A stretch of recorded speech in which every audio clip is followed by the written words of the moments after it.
I made a video a few weeks ago on how to identify patterns in RSI indicator using Euclidean distance algorithm.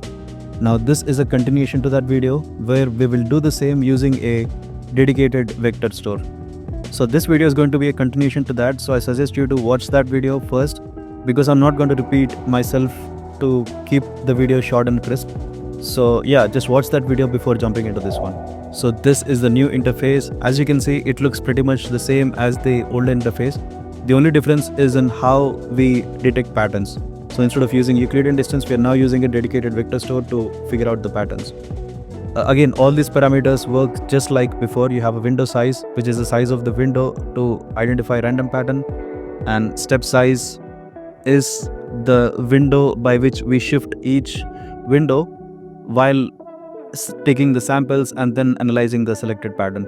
And top and matches will display the top 10 results, and date time if you want to select a particular timestamp to start the pattern. Again, so these controls are the same as what you saw in the older video, and if you hit random pattern, that will randomly select a pattern, and as you can see, it found 3 matching patterns that closely resemble the selected pattern.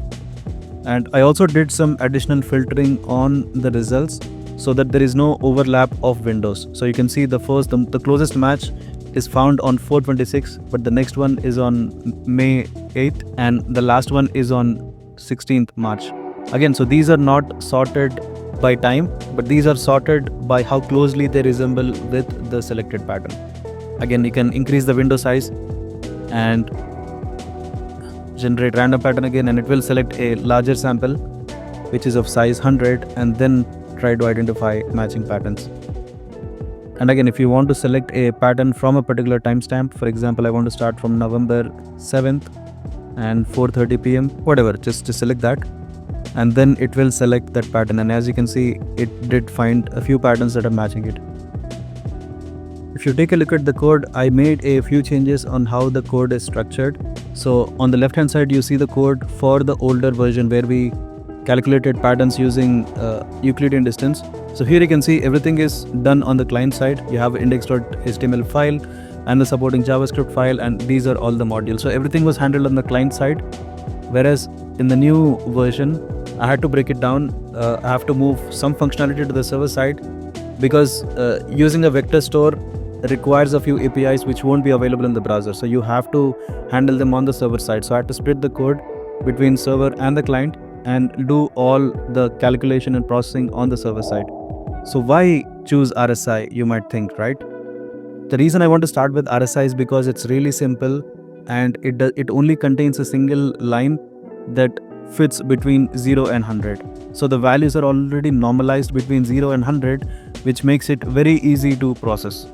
And again, the reason I picked RSI is because that is the easiest signal to analyze in terms of finding out patterns. Now, where do we go from here? Because RSI is a relatively easier sample to analyze, the value is already normalized, the value always stays between 0 and 100, and you only have a single line that fluctuates between 0 and 100. It's a relatively easier sample to analyze, right? And we have demonstrated, this is more like a proof of concept. So we have demonstrated that you can use a vector store to analyze chart patterns. I want to take this concept and extend it beyond RSI, extend it to more complicated patterns. So at the same time, I also want to make it generic. So this is what I have in mind. Again, the idea is not fully fleshed out, but this is what I have in mind, and I think it's going to be quite unique. What I want to do is, I want to have a canvas where you can just draw the pattern that you want to analyze. And then when you run the algorithm across the candlestick data, you should be able to see which candles fit the pattern that you've drawn. Isn't that really cool?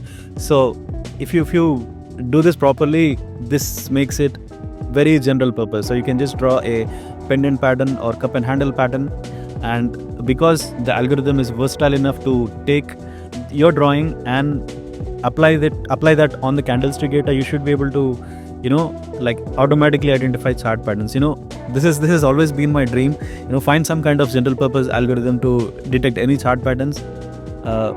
I think it's going to be exciting. There is a chance that I may not succeed, but I want to give it a try because I think it's really cool. I haven't really seen anyone do this, so I just want to give it a try and see if it's really possible. That's it for this video. I want to keep this video short.